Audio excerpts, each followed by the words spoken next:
মা রাতের পোল্ট্রির গোস্ত আমার জন্য কত কিছু রান্না করেছে। খাওনটা আজকে খুব জব্বর হবে না। কতদিন এরাম জান ভরে কটা গোস্ত দিয়ে ভাত খাইনি।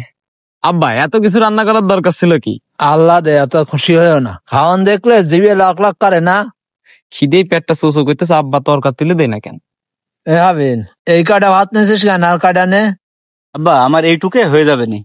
আমি তো সবসময় বাড়িতে খাইয়েই থাকি। তুমি জুয়েলের পাতায় তুলে দাও, ও কতদিন পরে ঢাকাতে আইছে। কিছুই তো বুঝলাম না। এতদিন পরে বাড়ি আসলাম, আব্বা আমারে মোটেও খেয়াল করতেছ না।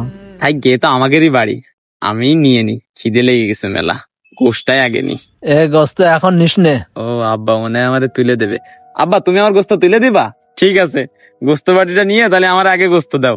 হ্যাঁ, তোমারই গোস্ত দেবো। স্বভাব কোনোদিন পরিবর্তন হলো না। ও আব্বা শাক দিয়ে শুরু করতে হবে, তা দাও আমার শাক দাও। এ হাবিল, প্লেটটা আগে দে।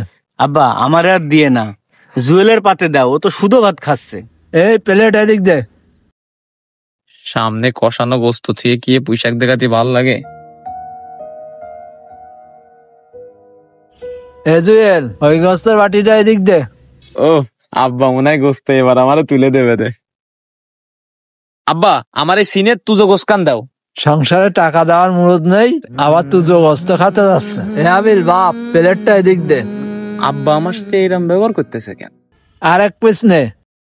বাহ আমার আর দিয়ে না, জুয়েলের একটু দাও, ও তো শুধু ওই ডাটা দিয়ে খাচ্ছে।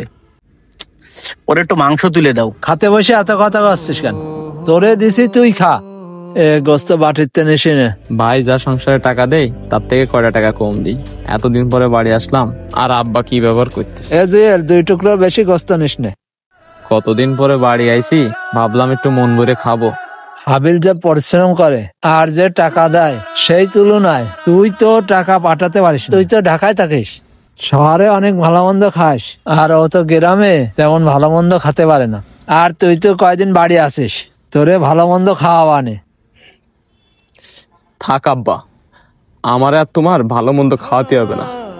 সন্তান যে বাড়িতে দূরে চলে গেলে মা বাবার কাছ থেকে দূরে সরে যাই, তা আমি এসে খাতি না বসলে জানতাম না। কয়টা টাকাই তো আমি মেবার থেকে সংসারে কম দিই।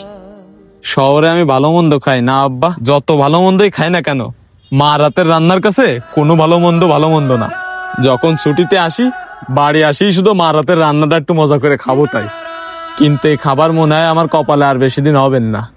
আজকে খাবার টেবিলে বসে তুমি যা করলে আব্বা, আমি মেলা কষ্ট পাইছি। আমিও তো তোমার সন্তান। তো যাই হোক আব্বা, আমি আবার ঢাকায় ফিরলি তোমার জন্য টাকা একটু বেশি করে পাঠানোর চেষ্টা করব। যে পরিবারে 2টো সন্তান আছে, 3টে সন্তান আছে, মা বাবার ভালো